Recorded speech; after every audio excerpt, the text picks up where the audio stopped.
called slow hand? Because I'm very slow. I'm not a very fast player. Is that why? I don't know. That's my reason for looking at it. I think it's a good explanation, don't you think? Yeah, I don't know about that. I'm just not a very fast player. Now, what do you think of all this stuff lately that's been in the papers about George? I was thinking you'd ask me that, and I've been very aggravated by the situation, because having been fairly involved with dope at earlier points in my life, it seems to me that I could have gone to a police station and said, look, you know, I want to tell my story, and been arrested. I don't understand that. I mean, I'm not an expert on the law, but I don't understand how he can be arrested for having taken drugs without actually having them on his person. Do you know what the answer is? No, I don't know, because I wondered it as well, because the police broke into his house and there were no drugs in his house, but he's still been arrested, so yeah. I must admit, it's all pretty nebulous. I think it stinks to high of heaven, actually. I think it really is very disturbing. I don't like the idea of it at all. I mean, I can understand someone being busted because they got something in their pocket, but because they've been in the news, or, you know, they've been pressured into doing it by MPs, I don't understand that gives the police the right. I mean, yeah, I'm against drugs and everything, but I'm also against personal freedom, aren't you? I mean, I'm also for personal freedom. So, I don't understand what's going on. Do you think that it's odd that each decade actually pop stars don't change very much? Well, I think they're getting weaker. They kind of all dress up sillier, but they don't actually change very much, their lifestyles. I think they're getting they're getting softer, though. In what way? Well, which one? Well, Boy George is a bit soft, in a way. I mean, why do you think he's different from the ones, say, in the 60s? In my day, the rowdy boys. We could get over it, you know what I mean? No, we couldn't. It's actually probably the same. You're right, I suppose. I mean, the temptations are so strong that to live like a monk is very difficult. But you do now? As much as I can. But what sort of a life do you have when you're on the road? I mean, you've got your large gin over there. Yep. And you're smoking like a chimney. Yep. Because I'm nervous. You make me nervous. Oh, no, I don't mean to. It's only because I'm shy with you. Oh, dear. We're both wrong. I know. What do you do when you're on the road? How do you enjoy it? I mean, would you consider going on tour in America again and things like that? I become the man of rock. Do you? When I'm on the road. Are you? Yes. What happens? Oh, you know, the usual hotel rooms out the window, women everywhere. The wife's in the next room. Well, she's the kind of woman I have everywhere. So, this next year, what have you got in mind?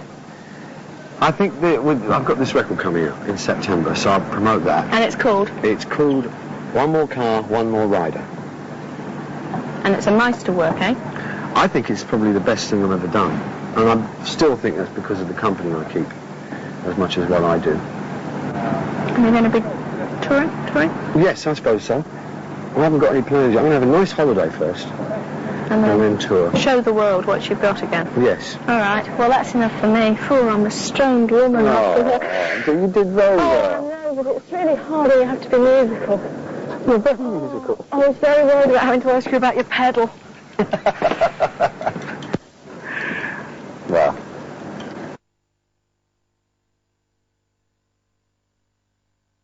You've retained that enormous popularity. You never lost it. Why the slow hand? I think it's a pun. Yeah? Yeah. Slow hand clap, you see. I think that's it. I don't really... That must be. That's all I can tell you. Yeah.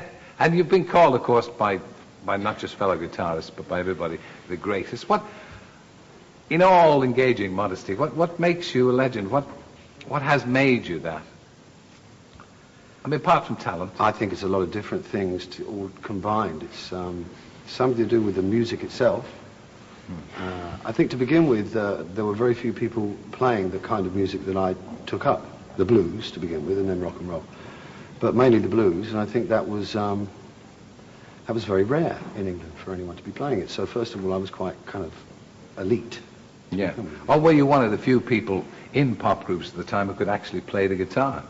Maybe so, yeah, maybe so. I mean, everyone wanted to play chords and skiffle, and like the Beatles, really. There weren't that many lead guitar players, you're right. Yeah. You didn't want to be a Beatle. in a sense, certainly in your early career, it seems to me that you shied away from the spotlight. Well, yes, I think that the Beatles came along a little bit after I'd already decided what I wanted to be, which was to be a blues man, and I was very purist about that, you see. Yeah. So all kinds of pop music were alien to me for a long time. And I was really... Do you have still that kind of attitude about pop music? A little bit. I have to try and talk myself out of it sometimes. I find I'm a bit prejudiced. What kind of stuff are you prejudiced against? No, you don't. Oh, no. I mean, the kind of stuff that's produced on, as if from a factory. Yeah, somewhere. I think the best way to wrap it up would be, say, like company music that is made by groups of people specifically for the market. Yeah. Was that one of the reasons, the fact that you were kind of eschewing stuff? Did you not want to be famous? Yes, sure. If it was, as long as it was incidental to what I wanted to do. And you've still kept that kind of ideal? Yeah. I think it's very important. I don't know how long I would have lasted if I'd just gone for the fame itself. Yeah, because you achieved fame very early. You were about 19, and suddenly there it was, and you were with the Yardbirds. Did that have a bad effect on you, do you think? Could you handle it? Well, I left the Yardbirds because they wanted me to make, they wanted to make amongst themselves a pop record, and they'd got a song called For Your Love, which they recorded, and I thought, well, it's either stay with them and start wearing Nehru jackets and all that sort of thing, you see, or go and do your own thing, or pack it in altogether. Yeah. And when you formed Derek and the Dominoes, it seemed to be the same thing. You didn't call yourself Eric Clapton and group. It was Derek and the Dominoes. Is that the same thing? Well, slightly different. I just wanted to see if the music was good enough to make it on its own. I really wanted to put it to a very severe test. I made an album called Layla and Assorted Love Songs, and I thought, well, if it sells well without any name attached to it, then it's good music. Because I probably wasn't sure, you see. And Layla was probably the biggest commercial success you've ever had. Yeah. And after that, you dropped out. You disappeared. Yeah. Why? Dope, mainly.